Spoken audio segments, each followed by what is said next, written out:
ETF index mutual funds నేర్చుకుని stock మార్కెట్లో రాణించాలనుకుంటున్నారా? వెంటనే ఈ నెంబర్కి కాల్ చేయండి. నమస్తే రమ్మగారు. నమస్తే జయ. రమ్మగారు, మనము శ్రావణ మాసంలో మంగళగౌరి వ్రతం చేసుకుంటాం. అసలు ఈ వ్రతం యొక్క విశిష్టత ప్రతి సంవత్సరం మాట్లాడుకుంటున్నాం, కానీ ఏ సంవత్సరానికి ఆ సంవత్సరం కొత్తే కదా. కొత్తగా చూసే వాళ్ళు చూస్తారు, పాత వాళ్ళు మళ్ళీ చూస్తారు, అంతే. శ్రావణ మాసంలో మాత్రమే వచ్చే మంగళగౌరి వ్రతం. మామూలుగా స్త్రీల వ్రత కథలు బోల్డ్ అని కనపడతాయి మనకి.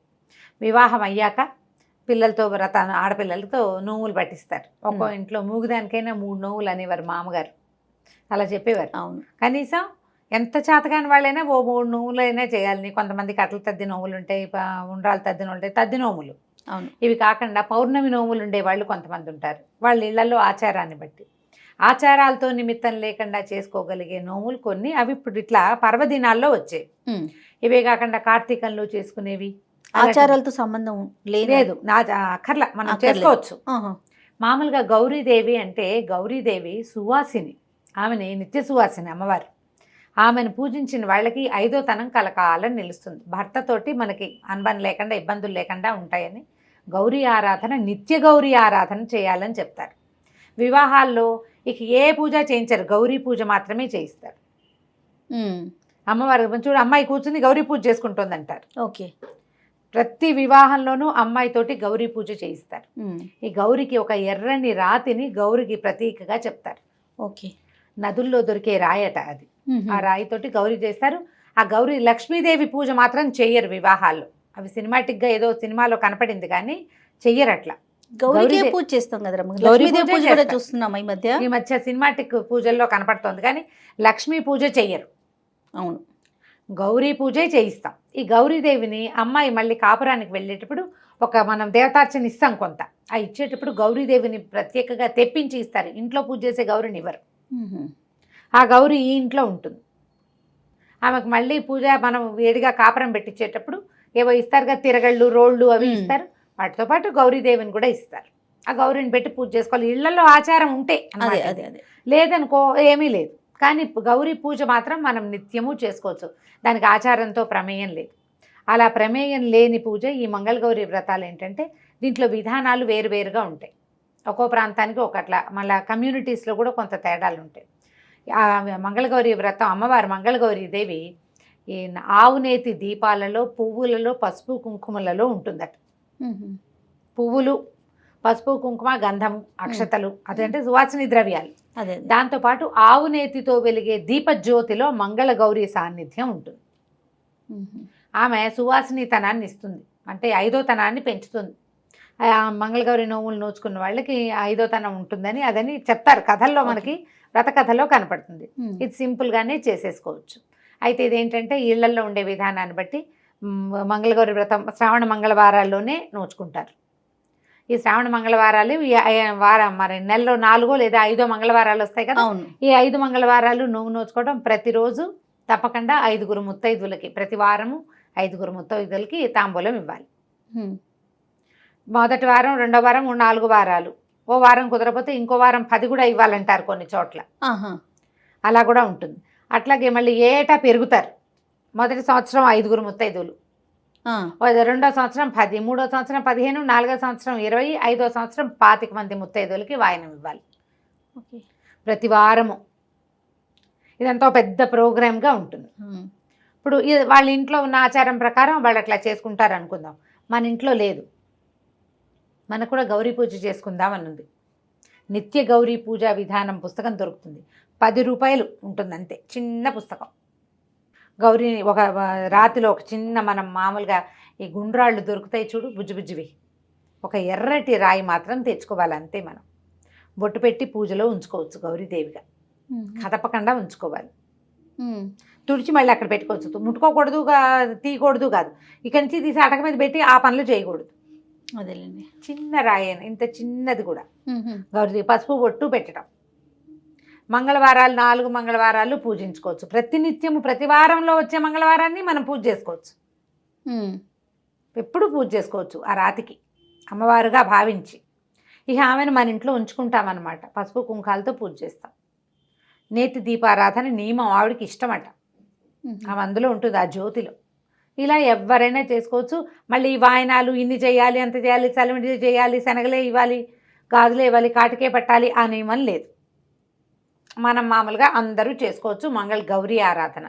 అయితే నియమంగా నోములు ఉన్న వాళ్ళకి ఏంటంటే ఇక్కడ ఇందులో మనకి ప్రత్యేకంగా ఏం చెప్తారంటే చలిమిడి దీపారాధన చేస్తారు. బియ్యపిండితో చలిమిడి చేసి చలిమిడితోటి జ్యోతిని తయారు చేసుకుని మన దీపం చేసుకుని మన ప్రమిదని అందులో ఆవు నెయ్యి పోసి ఒత్తులు వేసి వెలిగించుకుంటారు.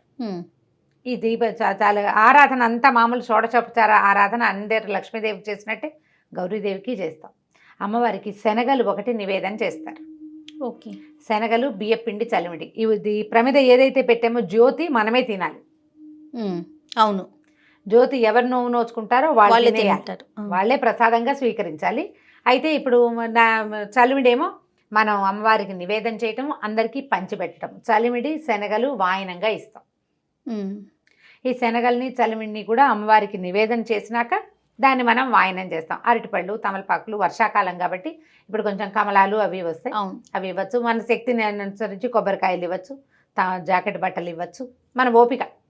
అయితే దీంతో ప్రధానంగా ఇచ్చేది ఏంటంటే మనం ఈ మంగళగౌరికి సంబంధించిన కథ చదువుకుంటాం. మామూలు స్త్రీల వ్రత కథలన్నిటికీ పూజ అయిపోయాక తోరం కట్టుకుని తోర పూజ చేయటం, ఆ తోరం చేతికి కట్టుకున్నాక కథ వినాలి అక్షింతలు చేత్తో పుచ్చుకొని. ఈ చేతిలో ఉన్న అక్షింతల్ని కొన్ని దేవి మీద వేసి కొన్ని మన మీద వేసుకుంటాం. అప్పుడే ఫలితం లభిస్తుందని చెప్తారు. ఈ అక్షింతలు పట్టుకున్నాక దీని మీద ఏం చేస్తారంటే ఈ దీపము వెలుగుతూ ఉంటుంది కదా, ఆవునేతి దీపం, ఆ దీపం మీదకు ఒక కత్తి కానీ అట్లకాడ కానీ చూపిస్తారు. దీపారాధన మీద మనం ఏదైనా ఒక వస్తువు పెడితే ఏమవుతుందంటే పొగ బారుతుంది, నల్లగా అవుతుంది కదా, కాటుక. ఈ మంగళవారపు కాటుక చాలా విశేషమైంది. ఈ కాటుక ధరిస్తే ఎన్నో రకాల జబ్బులు తగ్గుతాయి అంటారు. 5వ తనం పెరుగుతుంది. స్త్రీలు తప్పకుండా కాటుక ధరించాలి కదా, అది సువాసిని ద్రవ్యాలు కాటుక కూడా ఉంటుంది. కాటుక పెట్టుకోవాలి. నేనైతే మంగళవారాలు నోవులప్పుడు కాటుకలు పెట్టుకుంటుంది. మామూలుగా నాకు కాటుక అలవాట్లేదు కదా, మీకు అలవాట్లేదు. కానీ శ్రావణ మంగళవారాలు చేసిన 5 సంవత్సరాలు పెట్టుకున్నాను. నేను తీసి పెట్టుకునేదాన్ని. మా పిన్నత్త గారు ఒక ఆవిడకి చాలా ఇష్టం మంగళవారపు కాటుక. ఆవిడకి ఒక కుంకుమ భరణలోకి తీసి పెట్టి ఆవిడకి ఇచ్చాను కూడా ఒక సంవత్సరం. చివర చాలా ఎక్కువ కావాలని చాలాసేపు నిదానంగా పట్టి ఆ పెట్టిన కాటుక ఎండి కుంకుమ భరణలో వేసిస్తే ఆవిడ చాలా రోజులు పెట్టుకున్న తర్వాత నా కుంకుమ భరణ నాకు ఇచ్చారు. కొంతమందికి ఇష్టం ఉంటుంది అట్లా. ఇప్పుడు ఈ వాయనంతో పాటు మనం పసుపు, కుంకుమ, గంధము, అక్షంతలు చేతికి ఇస్తాము, తాంబూలం చేతిలో పెడతాం. దీంతో పాటుగా ఈ కాటుకను కూడా వాయనంగా ఇవ్వాలి. ఆ కాటుక పెట్టుకోవాలి కంటికి. ముత్తైదు ఎవరైతే వాయనం తీసుకుంటున్నారో వాళ్ళు. మంగళగౌరి వ్రత కథ కూడా చిన్నది, సింపుల్, మంచి కథ చెప్తారు. పూర్వం ఒక రాజుగారి అబ్బాయి, రాజుగారికి సంతానం కలగలేదు. చాలా నోములు నోచారు, చాలా ప్రయత్నించాక ఒక యోగి ఒక ఆయన ఫలానా కొండ మీద ఒక చెట్టు ఉంది, మామిడి చెట్టు ఉంది, ఒక పండు కోసుకుని తెచ్చుకోమంటే ఆశకి ఆవిడ ఎక్కువ పళ్ళు కోసేసింది రాణిగారు. ఇప్పుడు ఆ చెట్టు కింద ఒక నాగేంద్రుడు ఉన్నాడు. ఆయన కోపించాడు. పళ్ళన్నీ మాయమైపోయినా ఒక్క పండే మిగిలింది. ఆవిడ దుఃఖంతో ఇంటికి వచ్చింది. అయితే యోగి ఏం చెప్పారంటే, నువ్వు అన్ని పళ్ళు కోసావు, ఆయన కోపం వచ్చిందమ్మా, ఇప్పుడు నీకు అల్పాయుష్కుడైన కొడుకు కావాలా, మన 5వ తనం లేని కూతురు కావాలో తేల్చుకోమన్నారు. కథల్లో చిన్న చిన్న భేదాలు ఉంటాయి, ఇదే కథ. అయితే ఈవిడ ఏమనుకుంది, పిల్లవాడు మగ పిల్లవాడు అంటూ ఉంటే వంశాంకురం బాగుంటుంది, 5వ తనం లేని పిల్లని ఎల్లకాలం దాన్ని చూస్తూ బతకాలి అని చెప్పేసి మగపిల్లాడినే కోరుకున్నారు వాళ్ళు. అయితే పిల్లవాడు అల్పాయుష్కుడు, పుట్టగానే పాము వచ్చిందట. పిల్లాడు ఇంకా ముద్దు ముచ్చట చూసుకోలేదని బాలింతరాలు ఏడిస్తే ఇంకా కొన్నాళ్ళు ఉంచారు. ఒప్పుకున్నాడు ఆదిశేషువు. తర్వాత కొంచెం మాటలు 2వ ఏడు 3వ ఏడు వచ్చింది. మాట్లాడితే కదా మానవుడు అనిపించుకునేవాడు అనేసరికల్లా మాటలు వచ్చినాయి. తర్వాత ఒడుగు చేస్తామని అడిగారు. వివాహ వయసు వచ్చేదాకా ఉంచమని బతిమలాడింది. సరేనన్నారు. అప్పట్లో వివాహ వయసు ఏమిటి, 7 ఏళ్లకి ఉపనయనం చేసేవాళ్ళు, 14 ఏళ్లకి పెళ్లి చేసేవాళ్ళు. ఉపనయనం అయ్యాక ఆ అబ్బాయి గాయత్రి చేసుకుని చక్కగా వీరోచిత విద్యలు నేర్చుకుంటే తల్లి ఏడిచేదిట రోజు. ఎందుకు ఏడుస్తున్నామంటే తెలుసుకున్నాడు ఈ విషయం. తెలుసుకుని, అమ్మ ఎలాగూ నేను అల్పాయుష్కుణ్ణి, మాతాపితృ సేవ అయితే చేస్తూనే ఉన్నాను, కాశీ వెళ్ళి మన విశ్వేశ్వర సేవ కూడా చేసుకొస్తానని అడిగాడు. పిల్లాడిని ఒక్కడిని పంపలేక వాడి ఆఖరి ఇచ్చగా భావించి మేనమామని తోడిచ్చి పంపించారు. వీళ్ళు వెళ్తున్నారు దారిలో. అప్పట్లో కాశీ వెళ్ళటం అంటే సింపుల్గా ఫ్లైట్ ఎక్కుడు కాదు కదా. వెళ్తుంటే ఒక రాజనగర్లో ఆగారు. ఆగితే అక్కడ రాజుగారి అమ్మాయి, మంత్రి గారి అమ్మాయి వాళ్ళు ఆటలాడుకుంటున్నారు ఉద్యానవనంలో. ఆడుకుంటుంటే రకార మకార ప్రయోగాలు ఏవో వచ్చినాయి. పిల్లలు తిట్టుకుంటారు కదా, తిట్టుకుంటే ఆ అమ్మాయి ఏమందంటే మా ఇంట్లో మకారాలు ఉండవు, ఎందుకంటే మా అమ్మ మంగళగౌరి నోవు నోచుకుంటుంది, నాతోటి కూడా నోవిస్తుంది, రేపు నా పెళ్ళిలో మా అమ్మాయి అన్న వాయనం ఇస్తుంది నాకు, తర్వాత నేను కూడా నోచుకుంటాను, మా ఇంట్లో అదే 5వ తనం లోపించదు, ఇట్టడి పిచ్చి తిట్లు తిట్టద్దని. ఈ మాటలు విన్నారు వాళ్ళు. ఈ పిల్లని పెళ్లి చేసుకుంటే బాగుంటుంది, వీళ్ళకి 5వ తనం ఉంటుంది వీళ్ళ కుటుంబంలో. అయితే ఏమైంది, అనుకోకుండా ఆ అమ్మాయి పెళ్ళి ఆగిపోయింది. మర్నాడు జరగవలసిన రాజకుమార్తె వివాహం ఆగిపోతే ఎవరైనా రాజకుమారుడు ఉన్నాడా నగరంలో అని వెతికి మేనమావతో వచ్చిన ఈ పిల్లాడికి ఇచ్చి తాత్కాలికంగా వివాహం చేశారు. గబగబా పెళ్లి చేసేశారు. మేము కాశీ ప్రయాణం ఉందని చెప్పినా సరే పెళ్లి చేసుకున్నారు. పెళ్ళి అయిన తర్వాత ఆ రోజు రాత్రి ఆ పిల్లవాడిని ఒక గదిలో శయనింపజేసి ఈ అమ్మాయిని కూడా ఆ గదిలోకి పంపించారు. పంపిస్తే అమ్మాయి వాళ్ళ అమ్మగారు ఏం చేస్తుందంటే, పెళ్లిలో మంగళవారం ఇప్పుడు నోవు చేసుకుంటే దీని ఉద్యాపన ఎలా చేయాలి, కుమార్తెలకి లేదా ఎవరైనా పెళ్లి కూతురికి వివాహంలో అప్పచెప్తారు. దానికి ఏంటో 13 జతల నేతరసలు, కొన్ని చోట్ల 33 జతల నేతరసలు కూడా ఇస్తారు. ఇతడి గిన్నె నిండా అరిసెలు పోసి వాసన కట్టి మంగళసూత్రాలు లక్కజోళ్ళు అవన్నీ ఇచ్చి పెళ్లి కూతురికి అప్పచెప్పాలి. నో ఉద్యాపన అది సొంత కూతురే అవ్వక్కర్లా, ఎవరైనా పెళ్లి కూతుళ్ళకి ఇవ్వచ్చు. ఈ అమ్మాయికి అప్పచెప్పింది. అప్పచెప్తే ఆ లక్కజోళ్ళు అవి మెళ్ళో వేసుకుంది పాప, చిన్నపిల్ల రాజుగారు అమ్మాయి.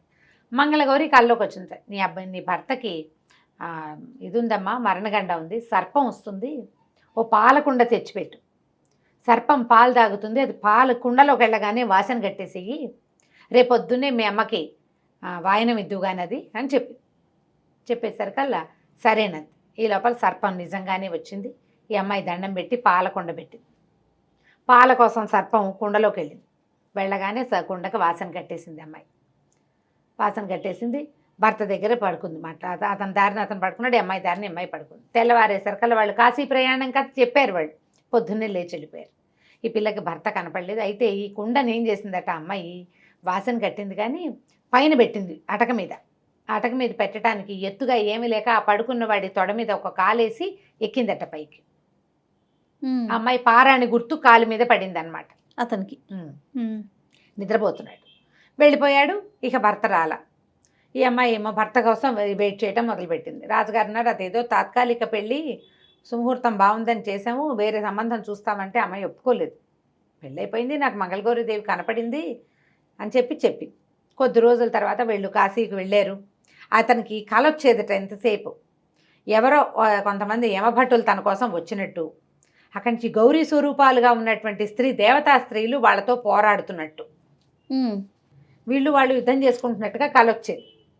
కాశీ ప్రయాణం అయింది. మామయ్యకి చెప్పాడు, అమ్మాయి నా మామయ్య ఇట్లా కలొస్తోంది నాకని. ఈయన ఆ పిల్ల వల్లేనని భావించాడు. కాశీ ప్రయాణం అయింది, మళ్ళీ తిరిగి దారి పట్టారు. అయితే ఈ అమ్మాయి ఏమందంటే, నా భర్త ఎవరో తెలీదు, ఊరు పేరు కనుక్కోలేదు, రాజకుమారుడు అని తెలిసి పెళ్లి చేసుకున్నారు అంతే, కాబట్టి ఎవరైనా యాత్రికుల్లో రావచ్చు, అందుకని ఓ సత్రం కట్టించు, నేను అందరికీ అన్నదానం చేస్తాను అని చెప్పింది. సత్రంలోనే ఉండేది రాజకుమార్తె. వచ్చిన వాళ్ళందరికీ తాంబూలం ఇచ్చేది భర్తను గుర్తుపట్టడానికి. ఆ పెళ్ళప్పుడు ఓ ఉంగరం పెట్టారు. ఉంగరం ఆనవాళ్ళు ఉంది, మనిషిని వేగంగా గుర్తుపట్టగలరు. తాంబూలం ఇవ్వాలి అంటే చేతి వేళ్ళు చూస్తారు తప్పకుండా. ఓహో, అందుకని తాంబూలం ఇస్తానని చెప్పింది. ఈ ప్రతిరోజు వచ్చిన వాళ్ళకి తాంబూలాలు ఇచ్చి దండం పెట్టి అక్షంతలు వేయించుకునేది. ఒకరోజు నిజంగానే భర్త మేనమామ ఇద్దరు వచ్చారు. వచ్చేసరికి అలా గుర్తుపట్టింది, ఇతను నా భర్త అని. అయితే వాళ్ళు కూడా ఒప్పుకున్నారు. అతని కాలు మీద పారాణి అచ్చు మాత్రం అలాగే ఉండిపోయింది, ఎంత తోమినా పోలేదట. ఆ గుర్తుతోటి ఈ అమ్మాయే తన భార్యని అతను ఒప్పుకున్నాడు, పెళ్లి చేసుకున్నాం మేమని. తర్వాత రాజుగారు సంతోషించి తర్వాత అప్పుడు ఈ పిల్ల ఈ కథ అంతా చెప్పింది అనమాట. చెప్పి ఆ కుండలో ఏం పెట్టింది, పావుని కట్టేసింది కదా, ఆ కుండ తీసింది భర్త వచ్చాక. సరిగ్గా మళ్ళీ శ్రావణ మాసం జరిగింది అనమాట, ఏడాది పట్టింది. మళ్ళీ శ్రావణ మాసం వస్తే శ్రావణ మంగళవారం నోవు నోచుకుని ఆ కుండ విపదీస్తే, కుండలో ఒక ముత్యాల దండ ఉంది సర్పం బదులు. ఆ ముత్యాల దండని తల్లికి వాయనంగా ఇచ్చింది అమ్మాయి. ఆవిడ సంతోషించి ఆ కుండని పుచ్చుకొని ఆ దండని మళ్ళీ కూతురికే వేసి భర్తతోటి పంపించేసింది. వెనక్కి వచ్చేసారు. అమ్మాయి ఇంటికి వచ్చాక అమ్మ అందరు అడిగారు అత్తవారింట్లో, అమ్మాయి ఇతనికి ప్రాణగండం పుట్టకతోటి, వీడు పుట్టకముందే గండంతో పుట్టాడు, దీన్ని ఎట్లా పోగొట్టావు అంటే, ఈ శ్రావణ మంగళవారపు నోము వల్ల ఇది పనిచేస్తుందని, ఇలా అని అమ్మవారు దర్శనం ఇచ్చిందని. అప్పుడు కుర్రవాడు కూడా చెప్పాడు, నా కల్లో యమభట్లు కనపడేవాళ్ళు, వాళ్ళు మంగళగౌరి ఇదే అమ్మవారి యొక్క సైనికురాళ్ళు, స్త్రీ శక్తులు యుద్ధం చేస్తున్నట్టు నాకు కనపడేది అని. తర్వాత నుంచి ఇక ఆ రాజ్యంలో అందరికీ దండోర వేయించారట, శ్రావణ మంగళవారం నోములు నోచుకోండి ఆడపిల్లలందరూ. దీన్ని కన్నె గౌరి నోము కింద చిన్న పిల్లలతోటి కూడా నోయిస్తారు, కొన్ని కుటుంబాల్లో ఉంటుంది. 5 ఏళ్ళు నిండాక పిల్లలతో నోము పట్టిస్తారు, 5 సంవత్సరాలు చేయిస్తారు. పెళ్ళయ్యాక కుదిరినా కుదరపోయినా ముందు 6 నెలలినా అని, కానీ తర్వాత కూడా చేయించుకుంటారు. ఇది ఒక పద్ధతి విధానంగా చేయించవచ్చు. ఇంత నోము చేయలేని వాళ్ళు ఒట్టిగా గౌరీ పూజ చేసుకుని ఈ కథ విని అక్షింతలు వేసుకున్నా కూడా మంచి ఫలితం లభిస్తుంది. భర్తలతోటి అనుబంధం పెరగటం కోసం ఇలాంటి మంగళవారపు నోములు నోయిస్తారు. కథ ఎంత చక్కగా ఉందో చూడు, మంచి చందమామ కథలాగా. అవునండి, పతివ్రతల కథలు. అవును, అవకాశాన్ని బట్టి ఎవరైనా చేసుకోవచ్చు. వాయనము సిద్ధాంతంగా ఇవ్వాలి అంటే ఎవరైనా మీ ఇంట్లో పెద్దవాళ్ళని అడిగి చేసుకో, లేకపోయినా మనం శ్రావణ మాసం అంతా ప్రతిరోజు ఎవరికైనా తాంబూలం ఇవ్వచ్చు. 5 లెక్కేం లేదు, ఖచ్చితంగా ఒకళ్ళకి తాంబూలం ఇవ్వాలని పెట్టుకుని మంచిది, శుభకరమైన సంగతి కదా. అవును, ఎవరికైనా ఇస్తే ఎప్పుడు ఇచ్చింది వస్తుంది, అంతేగా. పళ్ళు పళ్ళు పువ్వులు చక్కగా మంచివి నిత్యం తాంబూలం ఇవ్వచ్చు. లేదా శుక్రవారాలు మంగళవారాలు 8 రోజులు వస్తాయి, లేదా 9 రోజులు వస్తాయి మొత్తం కలిపి. శుక్రవారాలు ఇస్తాం, మంగళవారాలు కూడా ఇవ్వండి. గౌరీ పూజ చేసుకుని చక్కగా పసుపు కుంకుమ ఇచ్చి ఎవరికైనా ఆ వచ్చిన ముత్తైదువుని గౌరిగా భావించి ఇళ్ళంబటి వెళ్ళే ఇవ్వక్కర్లా. మనకి వచ్చిన వాళ్ళు పక్కింటి వాళ్ళు ఒక మాట తాంబూలం ఇస్తానని ఇచ్చుకోవచ్చు చక్కగా. రైట్ అమ్మగారు, నమస్తే. నమస్తే.